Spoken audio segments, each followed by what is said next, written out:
Hey there, my name is Kiri and I'm a flower farmer here in Western Washington in Zone 8A. So I've got a couple of things to take care of. I have been out of town for the past 2 weekends, and then the weather was super hot before that, so I didn't really have a chance to work outside. But today I need to turn my compost pile, check on the new beds that I'm establishing for next year, and then sow all of those seeds. And I think I have like 14 or so trays to be sowing. So it's a busy day and it's a little bit hot out, so let's see how it goes. So first, let's turn that compost. So here's my secret compost pile. It is in the woods, and my husband puts all the grass clippings in here, and then all of my cut flower waste goes in here, and then over there's my crappy pile that all the weeds go in. So let's turn this. And I'm trying to do this to save some money and, you know, be eco-friendly. And I just got this fork this morning.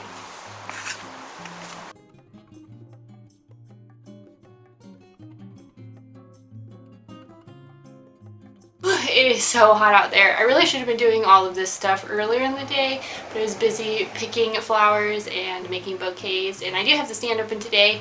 Sales are a little bit slow, but hopefully I'll hit that rush hour and get people buying. But yeah, let's start some seeds while we are in the heat of the day. So first things first, I want to sow Dianthus. I'm going to grow Dianthus next year because that was a focal flower that I really needed earlier in the season, and I just didn't have it. And I was a little bit intimidated by Dianthus, and they were all sold out when I went to buy seeds. So this year I did get some. I got 4 varieties, and I'm going to do 4 trays of those. So I'm going to do those inside because they need to be germinating at a very consistent temperature, about 70 degrees. So I'm not going to do those outside. They're going to get the grow lights and they're going to get all the space in here. So let's set those up. Ta-da! Alright, let's go sow some seeds. Before we go and sow some seeds, let's have a chat on how I figured out what I'm going to be sowing for my cool flowers. So this was a really great learning experience for me this first year because I started my farm in November. Like, that's when I officially organized my business, and I ordered tulip bulbs and things like that, but I didn't have the opportunity to fall sow cool flowers. So I did the early spring, late winter sowing, and that was really successful. And honestly, that is what I have blooming in my flower farm right now. I'm not really picking warm season annuals. So I have some cosmos, but my zinnias are just now starting to open up, and I've had a couple dahlias that have opened up, but besides that, you know, I'm not really hitting my stride at all. And even my sunflowers have taken way longer than they are supposed to. Even planted over here on the hot side of my house, like this is like the hottest, sunniest spot, and those have been seriously delayed. So this really opened my eyes to the fact that yes, I am Zone 8, but really I'm very coastal Zone 8. So when you think of Zone 8, you know, I think you probably think of like it gets really hot in the summer and it doesn't get very cold in the winter, but pretty much I'm always about the same temperature. And I think this is my little trade secret, but I'm going to focus my efforts every year on cool flowers, and then, you know, I'll sprinkle in sunflowers obviously and dahlias and things like that, but I'm really going to focus my seed sowing on the cool flowers because that is what blooms for me, and that's what blooms consistently. And so I'm really looking forward to this next year where I will get to do the fall sowing to see how much earlier or stronger those plants bloom or grow up to be, and then I will likely do a early spring, late winter succession sowing as well to fill in all the holes from this batch that didn't germinate. So let's run through what I am going to be sowing. The way that I figured out what I wanted to grow was I just take pictures of the seeds that I am considering, and I organize them out in Excel. So this is really similar to what I did in my very first seed order video. Basically, I try to visualize what I've got going on in terms of colors, and then also like textures and shapes. And so I organize it, and I'll put it up on the screen, but I organize it by, you know, focals, fillers, aries, and then greenery. And then I try to pick things that are complementary to each other. And I try to find the different types of flowers that will always kind of work together. So, you know, I've got a lot of purples, and then I also have pinks, so those can always go together. Yellows even can go in there. And then I have some like orangey colors. I'm trying to do some peachy hues as well. And then white. White is always a classic, and green as well. You know, you can mix that with anything. Actually, I have like a good example of that. So this is, you know, obviously I've got some cosmos here, and then I've got 2 dahlias. But this entire bouquet is cool flowers that I picked earlier this week in August. So yeah, Feverfew, love it. Absolutely love it. This is a magic single, and that's a great one. And I use Feverfew in like every single bouquet. It is just awesome. It is the perfect filler, and it throws up so many stems. I only have a couple plants out there, and like I just harvest so much off of it. The thing I don't like though is it does tend to have those little black, tiny little, they look like little snakes or something, little bugs.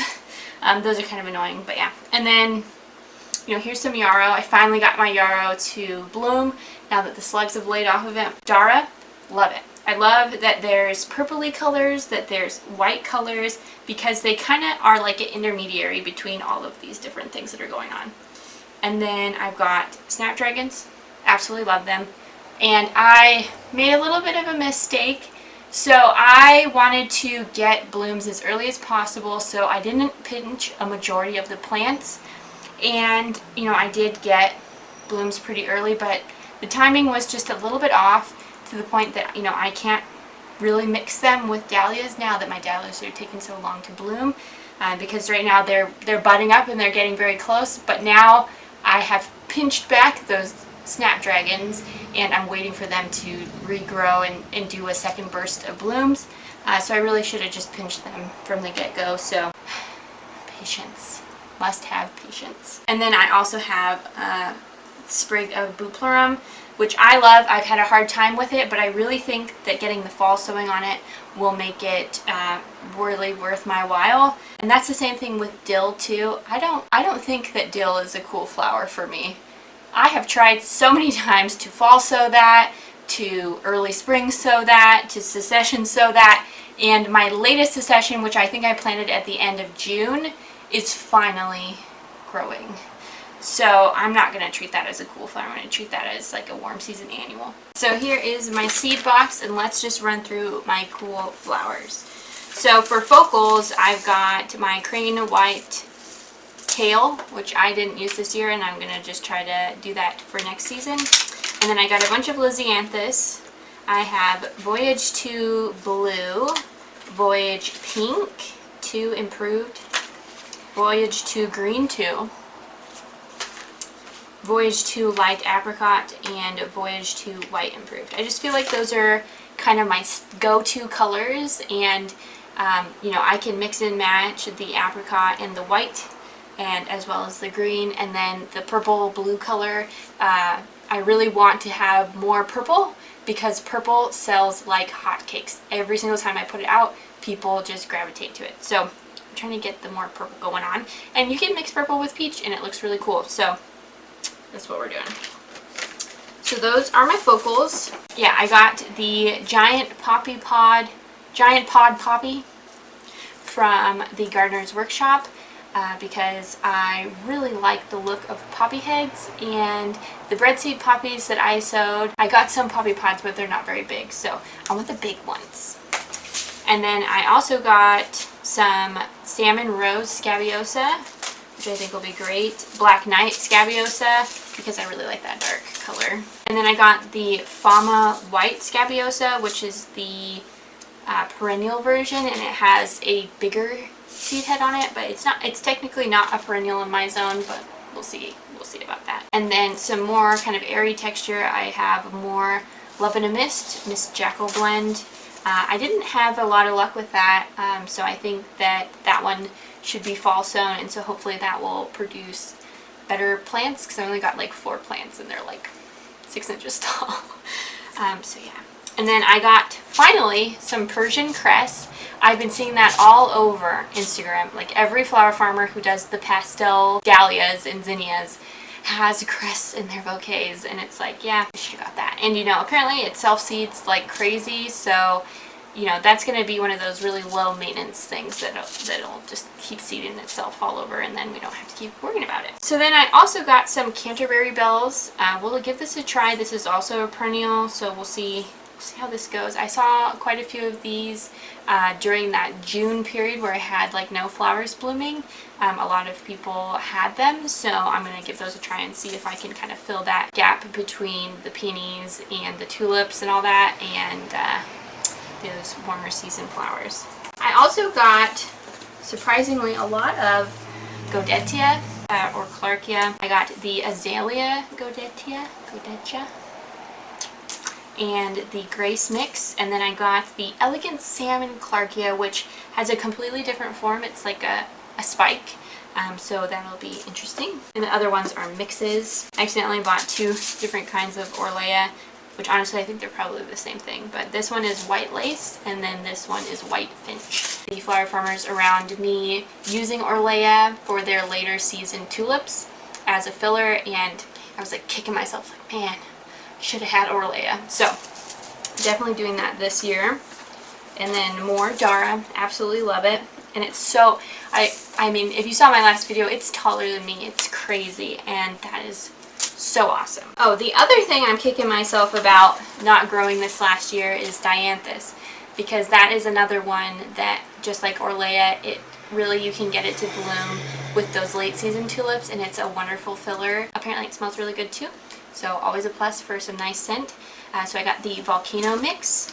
I got more Yarrow, the Summer Pastels. Can't live without Yarrow. And then my other favorite few that I got was Virgo, and then I still have Magic Single. Ironic that I have 5 kinds of calendula, and I wasn't super impressed with how it sold, but I guess I'm going to give it a try again. So I have Orange Flash still. I got Zeolites, which is a recommended variety from Floret. Pacific Beauty, which is a recommended variety from Lisa Mason Ziegler. And then Ivory Princess, which is a yellowy one. But yeah, I think those orange colors so early in the season were not big sellers at all. And the other thing that I wasn't super impressed with on calendula is it didn't have the greatest vase life for me, and then it has like kind of sticky stems, which is a pain. But it is good for if you're considering doing any kind of value-added products where you use dried flowers and like make like bath salts or stuff like that. So that's something to think about as well. And you can feed the dead-headed ones to your chickens. For greenery, I have Bells of Ireland. I couldn't get it to germinate, so I again think that this is one of those ones that really just needs to be fall sown. More green gold blue plurum. Definitely going to go hard on the blue plurum because I think it's a really versatile filler, and I want to have more of that this next year. I also got Mountain Mint, which I've seen a lot of people using in their bouquets, and it seems like a really good greenery, and it is a perennial, so you know, I'm trying to think about ways to reduce the amount of work that I have to do every year, so perennials are a good way to do that. And then I got Kiwi Blue Cerinthe. I have seen quite a few people use this as well, and I thought it looked really nice. At first I was kind of like, nah, that's why I didn't buy it the first year, but I think this will be a good one to try. And I'm not actually 100% sure if this is one that can be fall sown, so let me know in the comments below if you fall sow this one. And I also have Lemon Balm, which I haven't had any success with this year because I did try to sow it a little too late, I think, but this is a perennial as well. So I'm trying to like up my herb game in anticipation that I will use herbs for value-added products. Some of the other seeds that I have, I got Purple Queen Agrostemma. That seems like a very interesting early bloomer, and that's purple. So I'm going to give that a try. I saw quite a few bouquets on Instagram this last year with Agrostemma in them, and I kind of liked them, so we'll give that a try. And then I got Silvery Rose Straw Flower and Apricot Peach Mixed Straw Flower. I'm probably going to save some seed from some of the straw flowers that I have out in the farm right now. For some reason they're so short this year. Like, remember I told you that the ones that I had last year were like 6 feet tall? These ones like barely are producing any usable stems. Strange. And then I still have Cherokee Sunset Mixed Rudbeckia, which is really an amazing producer, and the mix is fantastic in terms of colors. They're very like chocolatey. They lend themselves to really like antique looking like fall bouquets. They're very beautiful. I've been using them quite a bit. It does suck a little bit that they bloom so early in the season when they're giving some serious fall vibes, and we're just not quite there yet. So I did get the Indian Summer Rudbeckia, which is a nice bright yellow. So having this brighter yellow traditional color will mix really well with some of the pinks and the greens and the whites. Bee Balm, I've been trying to sow this and it's just not working out for me, so I'll give it a try again. And I do believe this is a perennial. Yes. Bachelor Buttons. That is carrying me through some really rough times. So I would highly suggest using Bachelor Buttons. I know everybody says it's a pain to get the leaves off. I don't find it to be that big of a deal. You just grab the heads kind of around the base of the neck, and then you just strip the leaves like this off the spray. It's not so bad, but I can see how you wouldn't want to do that all summer long. I still have my Potomac Mix Snapdragons and my Costa Mix Snapdragons, and then this year I bought Chantilly Bronze, which I think will be a really nice peachy, orangey color that will go well with purples and things like that. And then I got Stock. This is Column Blend, and I was really, again, kicking myself for not having that because it does bloom so early and it adds that spike element to tulip bouquets, and you know, it just takes it to that next level where you can kind of produce mixed bouquets instead of just having tulip bunches. So I'm trying to improve my tulip game, and you know, next year I should have ranunculus, anemones, tulips, stock, and orland, things like that, to really make some nice mixed bouquets. I got Giant Imperial Mix Larkspur and then Fancy Smoky Eyes Larkspur just to guarantee myself some lilac lavender spikes as well. I'm not having any luck with that this year, so I think a fall sowing is what's going to make the difference. I did also get the Emerald Pacific Mix Delphinium, which I'm going to put on the side of my house over here in the garden and mix that into my landscape so that hopefully I can build up the garden there, because eventually one day we'll move from this house and I don't want to have a bunch of perennials out in the middle of my grass. And then last but not least, the Dalmatian Peach Hybrid Digitalis Foxglove. I saw that on Instagram used quite a bit, and I just gotta say I love the colors. And I think I even had one that bloomed in the wildflower patch. Loved it. So I am going to grow some of those as well. And the final seed I want to comment on is the Silver Dollar Eucalyptus. I've been looking all over for this, and the reason why I'm specifically looking for this one is because it will perennialize in my zone here. I really need eucalyptus for bouquets and for value-added products like shower steamers or things like that that I want to be able to sell in fall. So glad I finally found this from the Gardener's Workshop. If you need it, that's where I got it. So let's talk about how I figured out how much I'm going to sow for this next season. What I did is I've just kind of compared to what I've had this last year and whether I think I need more or less of that. So this next year I plan to have at least 8 rows. I might be able to get it up to 10, and then I'm just breaking it up by type and then considering how many stems that each plant will produce to kind of figure out the proportions of each row that need to be however many plants. So I've got a whole row for focals, a whole row for spikes, discs, airy, filler, greenery, and then kind of those warm season flowers. So for me, the cool flowers tend to be, you know, the spikes and the filler type flowers, and I was really missing out on focal flowers. So that's why I'm going to invest heavily in Dianthus, and also because that's a really nice flower to have that I think is very eye-catching. So I want to make sure that I have a lot of that. So I'm dedicating like half of a 40-foot row to Dianthus. And the other thing that I've learned too this past year is I really want to prioritize flowers that have really long proven vase lives, because I think it's easy to forget that customers don't have all the same knowledge and information that you have. And so, you know, a lot of my customers I think don't know that they're supposed to refresh the water or that they're supposed to retrim the stems. When you give them things that are very easy to make sure that they have a long vase life, I think it just makes them want to come back to you. So that is what I'm prioritizing, is long vase life. So yeah, I hope that that is helpful kind of discussion on how I figured out what I'm going to grow and then how much I'm going to grow. So I'm going to head on out and sow some seeds. I don't think you need to see the whole process. If you do want to see that process, I have a couple videos on how I sowed those seeds back in early spring or late winter. So if you do want to check those out, you can. But let's go check out outside and see how those new beds are doing. Alright, I'm out here at the new beds, and what I did at the end of June, I'll put the date on the screen, but I laid out the landscape fabric and I just wanted to smother the grass. So let's lift it up and see how it's looking.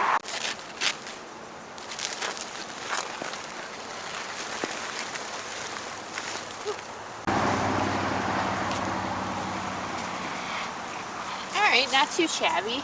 I still have some green grass growth, so I'm going to go through and remove that. And the one thing I'm concerned about over here is the mole piles. There's a lot of mole activity here, but we'll see what we can do about that. Alright, it's the next day and I have been double digging the beds. This is the one downside of moving the farm to the front by the road, is that we're going to hear way more road noise. So I have been double digging these beds. So what I do, they're 4 feet wide, so I do like the first middle 2 feet and I just turn them over, and then I go and do the sides and pile it up. So essentially these are kind of like raised beds, and then there's gutters around the outside for the rain to collect. So the next step now is to sow my buckwheat as a cover crop. So let me tell you about that. There's a bunch of different cover crops that you can use, and they all have different purposes. I decided to go with buckwheat to establish these new beds here for a couple different reasons. So first of all, I want to make sure that if there's any weed seeds in there, now that I've tilled up that soil, that they don't germinate. So buckwheat suppresses weeds because it grows so quickly, so it should get rid of any of the weeds that I might have in there. The second reason is that it's a phosphorus scavenger, which means that it will fix some phosphorus into the soil. And I know from the soil testing that I did last winter that I am low on phosphorus. It does also provide some nitrogen, so that is good as well. And the other reason I'm using this is it grows super quickly. So this should be ready in 6 weeks. And what I'll do is I will just weed whack it down and leave it as a mulch, which will be perfect for my fall sown cool flowers to keep them nice and covered and keep the weeds from taking over. So I think this is going to work out really well if it will come to maturity in the time that I need it to, because I'm going to fall sow my cool flowers now, and so in 6 to 8 weeks they should be ready to be planted out. So fingers crossed the timing works out well. Oh, and just a couple comments. I'll leave some links down below that talk about buckwheat in more detail because I'm not an expert and I know there's other people that are. Alright, I got the sprinkler going, so hopefully we'll see some germination within the next 3 days or so. It's supposed to be super quick germinating and quick growing, so I will keep you updated on how that goes. And I did also want to mention that if I am posting infrequently on YouTube, feel free to connect with me on Instagram. I post over there semi-regularly, so if you want to keep up to date on, you know, kind of what bouquets I've got out and things like that, that's where I'm like a little bit of a like creative artistic expression on that site. So feel free to connect with me there, and thanks for watching, and I'll see you next time.